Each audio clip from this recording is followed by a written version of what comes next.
Assalamu alaikum. Now I would like to discuss about the infectious disease. Start with this critical topic, febrile neutropenia. When absolute neutrophil count is less than 1500 per microliter, it is regarded as neutropenia. If it is less than 500, it is regarded as severe neutropenia. If the neutrophil count is that down, then there is a propensity of developing gram-negative organism like Pseudomonas. We know that Pseudomonas is a pigment producing bacteria, like there are some other bacteria which produces pigments like Actinomyces israeli, like Pseudomonas. And Pseudomonas aeruginosa is a gram-negative organism which will be developed in case of neutropenia. And there are some other things like chemotherapy is one of the cause of having febrile neutropenia. It's a medical emergency. It can cause severe sepsis. Initial evaluation includes blood and urine, and main task is to give anti-pseudomonal penicillin, anti-pseudomonal drug like cefepime, meropenem, and piperacillin tazobactam. It can uh, it also covers the gram-positive organism also. So, and sometimes we add antifungal when if there is high-risk neutropenic patient with persistence of fever after 4 to 7 days of initial therapy. We suppose we have started anti-pseudomonal penicillin, but fever doesn't subside within 4 to 7 days, then we add antifungal. Okay, lymph node feature very high yield. If lymph node is less than 2 centimeter, if it is soft and mobile, and there is no systemic symptom and it is localized, but localized is usually normal, but if the location is in the supraclavicular node, then though the size is smaller, you have to take it seriously. And the worrisome is if it is more than 2 centimeter, if it is firm or hard, if it is immobile, if it is generalized or supraclavicular, and if there is systemic symptom present, then it is worrisome.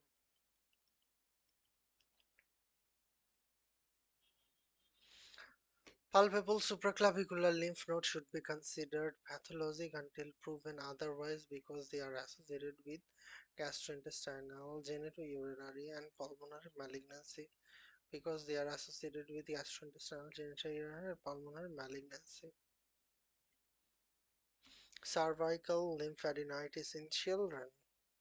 It may be unilateral, it may be bilateral. If it is unilateral, the organism usually stabs, staph aureus, strep pathogens, and in such cases, in unilateral, if organism is staph strep, then pus formation, suppuration is common. If it is anaerobic bacteria like Prevotella, then history of Prevotella periodontal disease, history of periodontal disease. If it is Francisella happens due to rabbit. If it is Mycobacterium avium, if it is Mycobacterium avium, it is non-tender and violaceous. If it is Bartonella Hansley, it is chronic papule at the site of cat scratch or bite, papule at the site of cat scratch or bite. In Bartonella Hansley, treatment is azithromycin. Bilateral, usually viral, bi, vi, Bilateral usually viral due to adenovirus and it is associated with self-limited upper respiratory infection. Subacute or chronic EVB and CMV is associated with mononucleosis symptom. Lymphadenitis due to Staph aureus or strep pathogens often progress to suppuration, abscess formation, which are identified by flatulence or on examination. These diagnosis is typically clinical. In such a case with lymphadenitis, we actually give empirical antibiotic like clindamycin, which has activity against strep pathogens, MRSA, and anaerobes. Needle aspiration of a suppurative node can identify the pathogen and further guide antibiotic management. Acute unilateral cervical lymphadenitis, usually anaerobes associated with periodontal. So prevotella anaerobes associated with periodontal disease. Sometimes staph or strep can cause cervical lymphadenitis unilateral. So anaerobes, prevotella, periodontal disease. This should be remembered in case of cervical lymphadenitis. Child less than 5, enlarged erythematous tender cervical node and uveitis fever and abscess formation. Drug of choice is lymphadenectomy clindamycin, amoxicillin or clavulanic acid, incision and drainage if abscess present. So, anaerobic bacteria, poor dental hygiene, prevotella spread from oropharynx, the surrounding tissue, and locally draining the lymph node. Diagnosis of acute unilateral cervical lymphadenitis, usually clinical abscess, which is suggested by flatulence on examination, may require incision and drainage. Empiric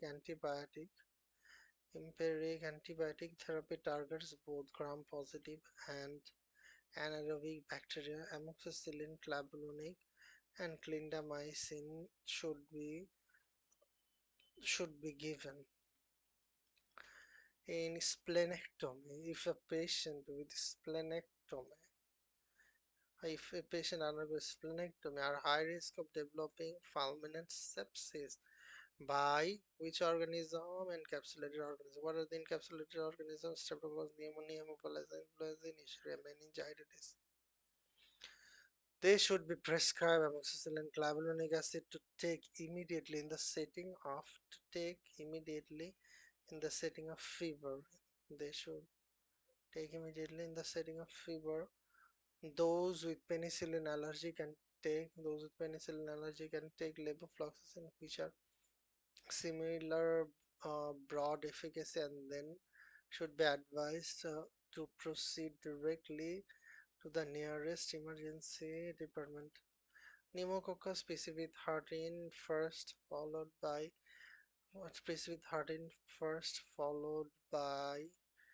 PPSV 23 more than 8 weeks later.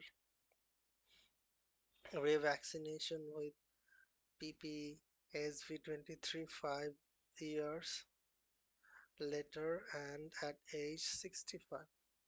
PCV 13 first followed by PPSV 23 more than 8 weeks later. Revaccination with PPSV 23 more than 5 years later and at age 65. Haemophilus influenzae, one dose of HIV vaccine. Meningococcal is a quadrivalent vaccine, revaccinated every 5 years.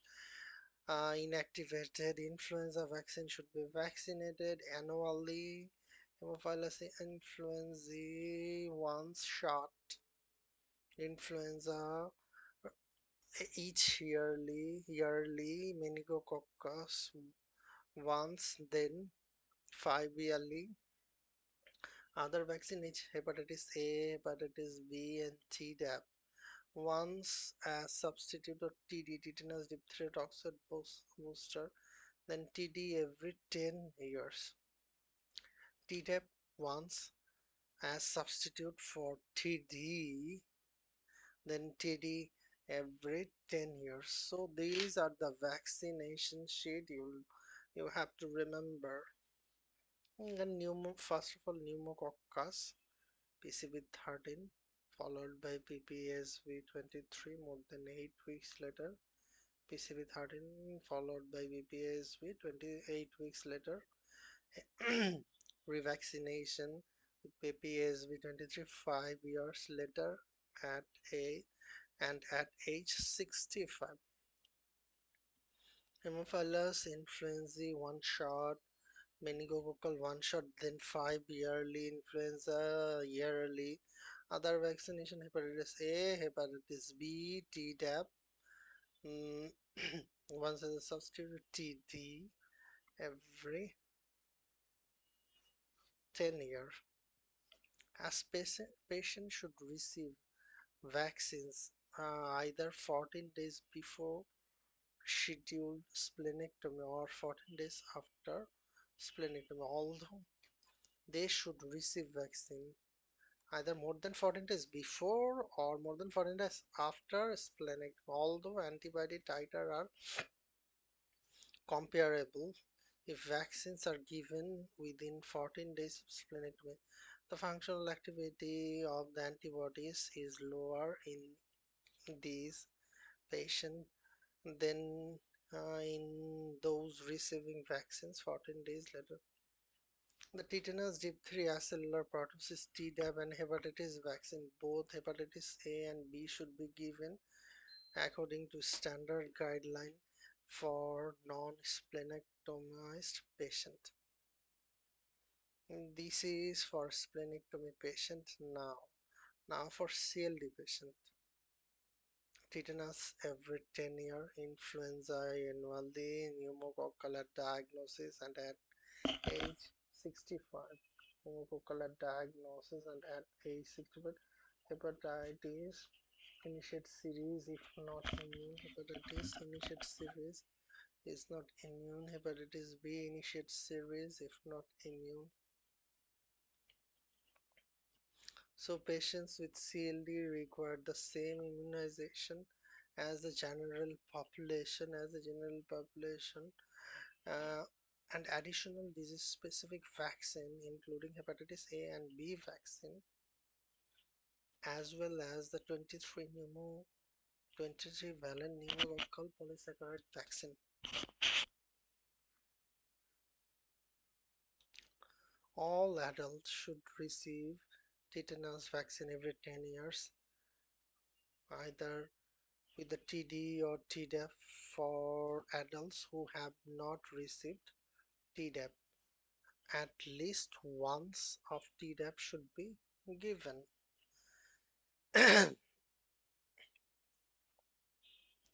all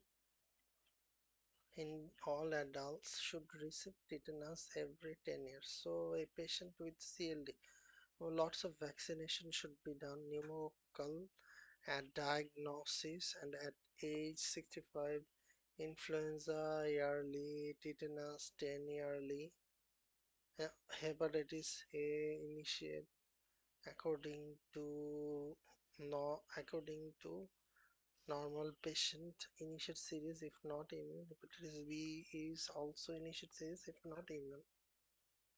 Pneumococcal vaccination with the 23 valent pneumococcal polysaccharide vaccine PPSV23 is recommended for adults for adults is more than 65 and for less than 65 with certain comorbid conditions that increase risk of pneumococcal tissue, chronic liver disease, lung, heart disease, diabetes, and smoking. Patient with CLD who contract viral hepatitis. Patient with CLD who contract viral hepatitis are increased risk of decompensation. I have studied vaccination regarding CLD and now I would like to discuss about the vaccination for adult with HIV. In HIV patient, hepatitis A vaccine, chronic CLD patient including hepatitis B, HIV, CLD disease including hepatitis B and C, men who have sex with men and IV drug users, they should be given hepatitis A vaccine.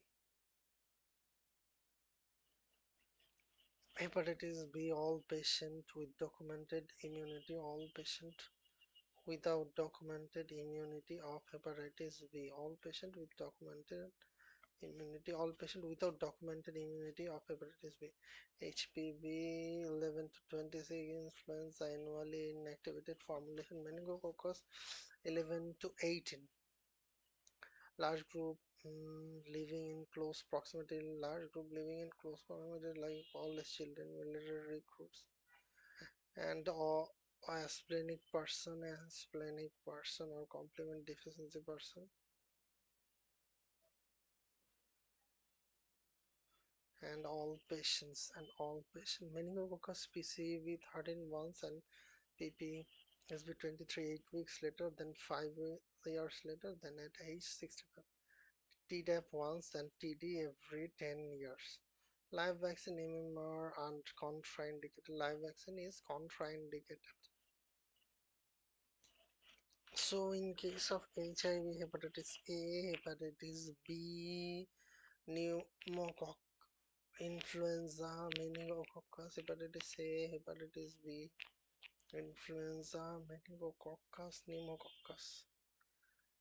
Then tetanus, diphtheria, and pertussis. Tetanus, diphtheria, and pertussis. All adults, patients with HIV should receive vaccination for influenza annually in the inactivated formulation rather than the live attenuated or nasal.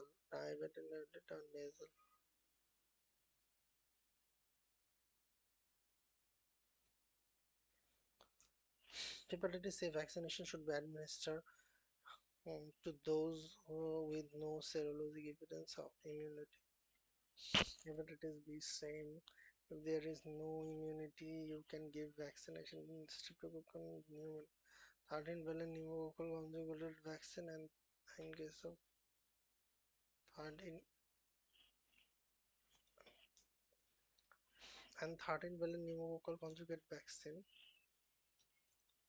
PCV13 should be administered, followed by 23 valent pneumococcal vaccine and 8 weeks later again in 5 years, then age 65. Meningococcus booster should every 5 years. Inactivated influenza vaccine.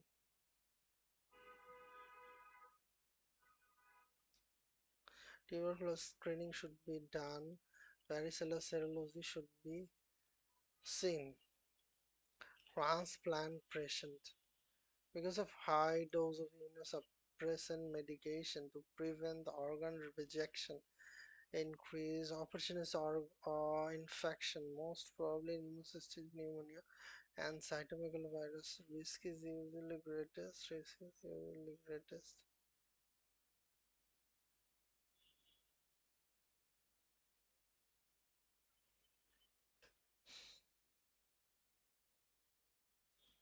So pneumocystis pneumonia transplantation, they have the propensity of developing opportunistic infection with the pneumocystis pneumonia and CMV. Primary prophylaxis TMP SMX for pneumocystis pneumonia. Uh,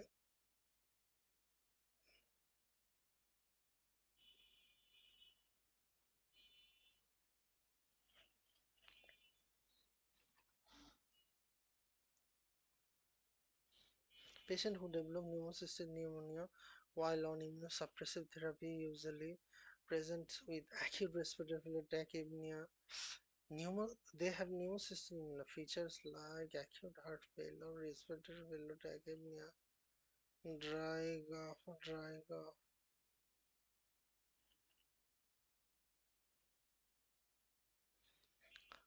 The diagnosis workup generally begins with microscopy and induces sputum of pneumocystis.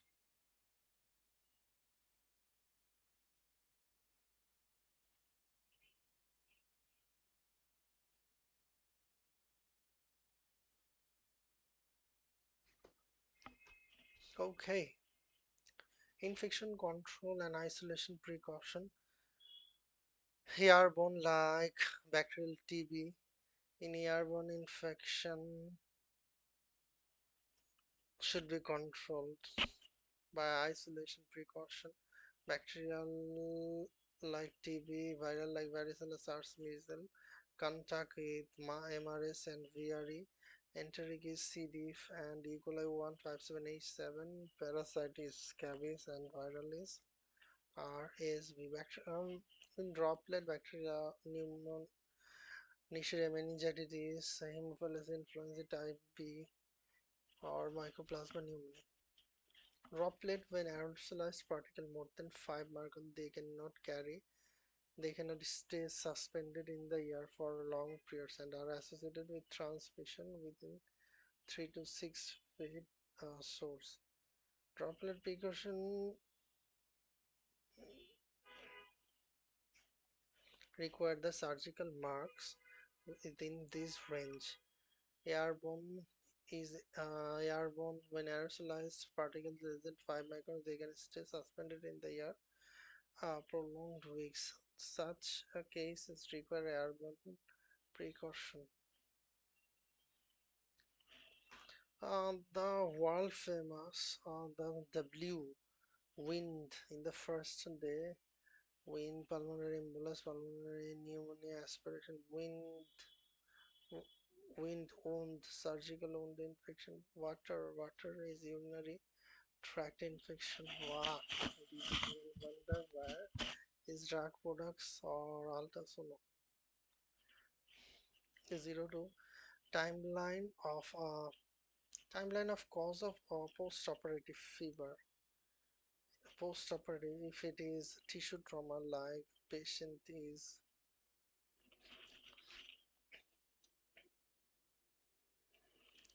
if timeline causes if 0 to 6 hours, then tissue trauma may happen. Blood product should be seen. Malignant hypothermia.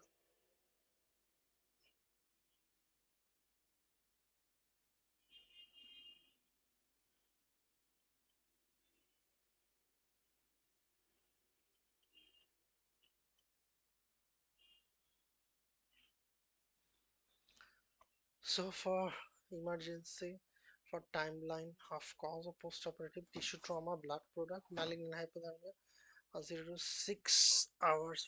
For 24 to 1 week nosocomial infection, SSI due to group A streptococcus and Clostridium perfringens catheter, and there is non-infectious MIP and DVD, MIP DVD, systemic infection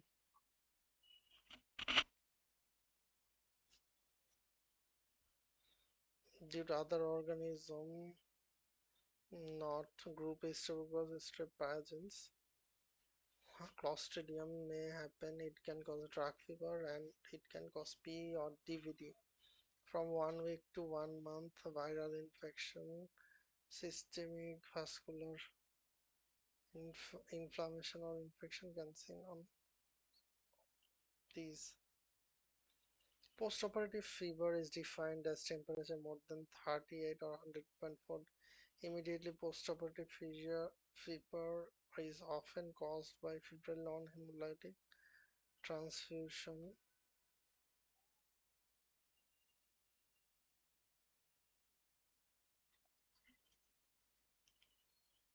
Many cases by tissue damage incurred during a major procedure, open cholecystectomy. Fever and leukocytes are generally less than 3 months, less than 3 days, or manage symptomatically acid by giving acetaminophen. Other causes of immediate fever due to vasodilation and rash. Acute fever is caused by nosocomial like pneumonia, UTI, and subacute more than after surgery, like surgical wound infection. Happens by group A streptococcus and drug fever, usually solitary and finding without associated symptoms. Necrotizing site surgical site of infection, there is pain, edema, erythema, systemics, and paresthesia or anesthesia at the clavicle or on purulent gray discharge.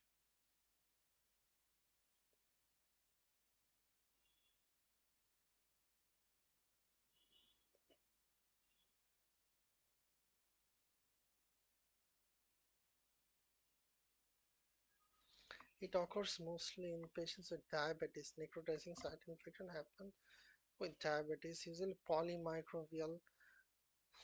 Urgent surgical exploration to ascend the process and debris containing tissue. Adjunctive therapy include broad spectrum antibiotic. Adequate hydration and tight glycemic control should be done. Risk of surgical site infection. It may be due to malnutrition, hyperalbuminemia, and obesity. It may be oral or glucocorticoid smoking, uncontrolled diabetes, concurrent infection.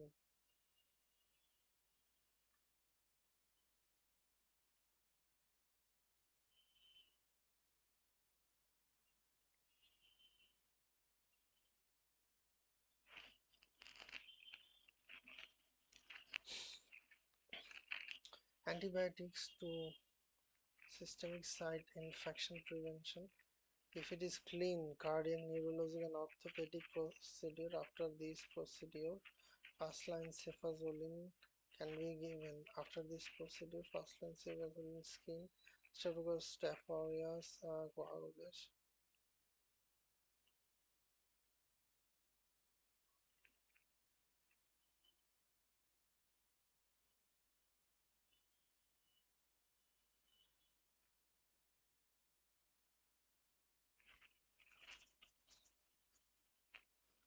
If it is clean, then cefazolin and alternate vancomycin.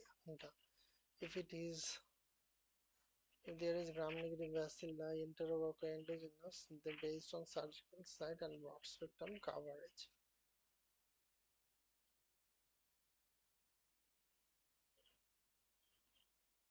In addition to postoperative antiseptic skin preparation, sterile surgical technique prophylactic antibiotic can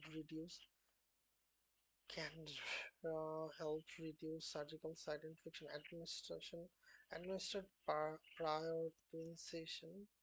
Prophylactic antibiotic reduce the microorganism burden at the surgical site and is indicated when there is high risk infection and can cause morbidity.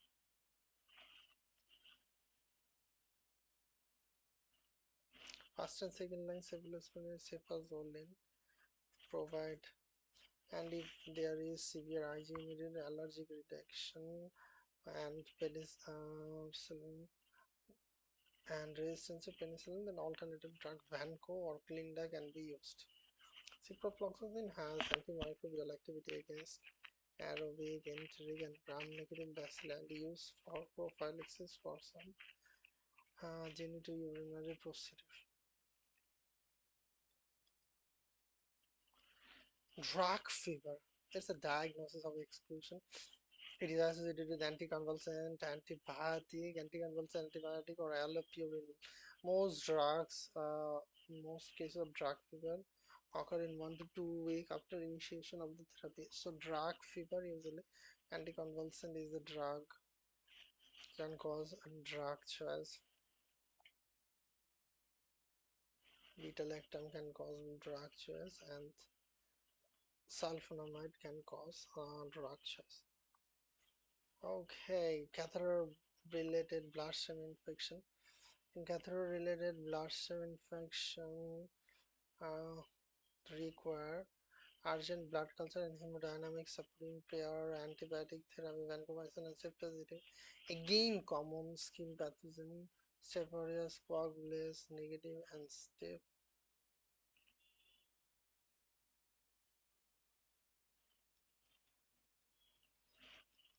In such case, nosocomial bloodstream infection, coagulase negative, Staphylococci and Staph aureus as the major infection. Candida can take part. In catheter associated urinary tract infection, there is development of there is propensity of developing of gram-negative bacteria, and they actually called us that the repair system is okay. And catheter associated can form biofilm. The pseudomonas and these kind of E. coli candida can form biofilm.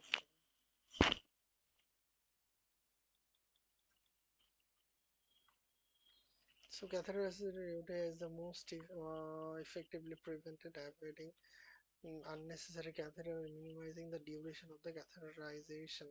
Prophylactic antibiotic may increase the risk of development of resistance organism and and have not been reliably and have not been reliably demonstrated to decrease the catheter associated UTI. Diabetic foot infection, it can cause multiple problems, multiple risk factors for the development of infected wound. First of all, peripheral neuropathy, hyperglycemia, peripheral neuropathy, hyperglycemia, and peripheral arterial disease. Peripheral neuropathy, hyperglycemia, and peripheral arterial disease. Most organism is polymicrobial and is common due to contagious non-hematogenous spread from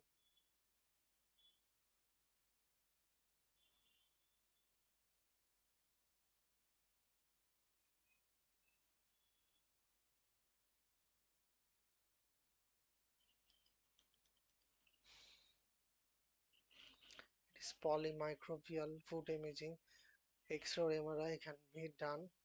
Positive probe to bone test should be done. If there is large ulcer more than 2 centimeter ulcer lasting more than 1 week, the risk of developing osteomyelitis, biopsy and culture should be done. Large culture and more than 2 cm and patient is not taking medical support or patient is not getting medical support.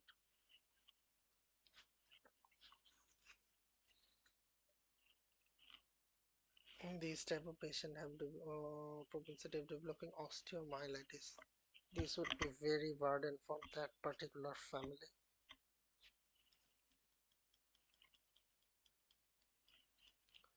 Okay, early intervention to reduce the risk of death in suspected sepsis, aggressive fluid, broad spectrum antibiotic.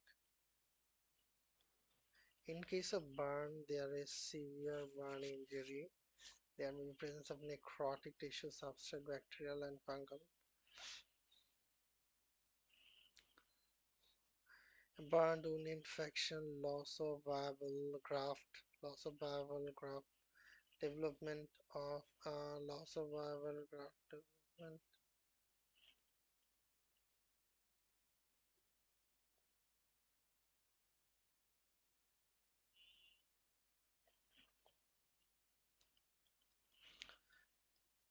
In invasive wound infection, the propensity of developing the organism is Pseudomonas aeruginosa, Staph aureus. First line is combination 5% tazobactam, and we can give other carbapenem.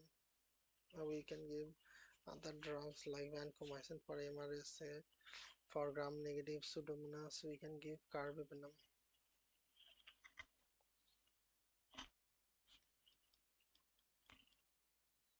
Severe burn on sepsis, temperature is less than 36.5, vital changes, tachycardia more than 20, evolution of a relatively mild.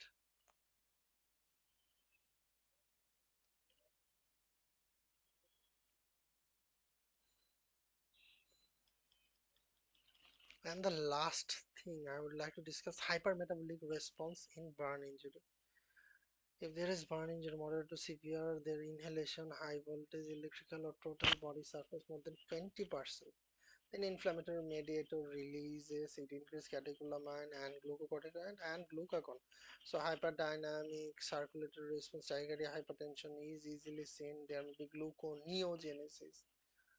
and insulin resistance, basal metabolic rate, high protein and fat metabolism is against high treatment, early burns, excision grafting, beta blocker, glycemic control, and insulin. And finally, punctured wound infection. In puncture wound infection, Staph aureus and Pseudomonas aeruginosa are responsible. Okay, last topic, tetanus prophylaxis. It is a very, very, very high yield topic.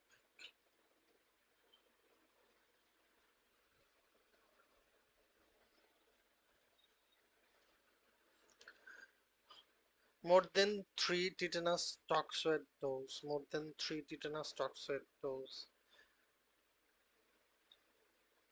Clean or minor wound, tetanus toxoid containing vaccine only if the dose is more than 10 years ago and no tetanus immunoglobulin. If it is clean or minor wound,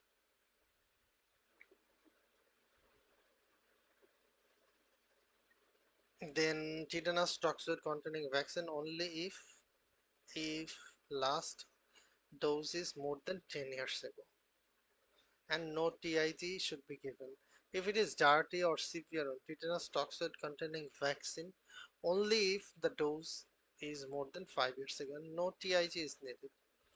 In unmarried, uncertain, or more or less than 3 tetanus toxoid dose, tetanus toxoid containing vaccine only and no TIG. Tetanus toxoid containing vaccine only and no TIG. And dirty or severe wound, tetanus toxoid containing vaccine plus TIG. So what should be the thing we remember? Less than 3 toxin doses, 3 sorry, more 3 or more than 3 toxoid doses, 3 or more than 3 toxoid doses. If it is clean or minor wound, then if the last dose is more than 10 years, then give a booster, like booster, and no TIG is given. If it is dirty wound and the last dose is more than 5 years, then give a booster. Booster given as tetanus, diphtheria, toxoid absorbed and tetanus toxoid reduced. Booster given as tetanus, diphtheria, toxoid absorbed or tetanus toxoid reduced by diphtheria toxoid or acellular pertussis. In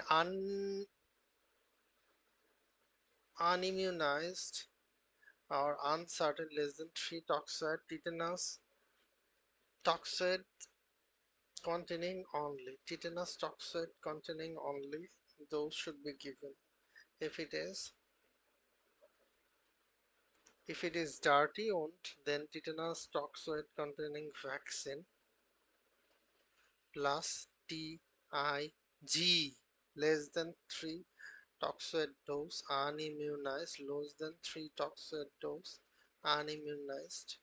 In such a case, in dirty wound, you should give TIG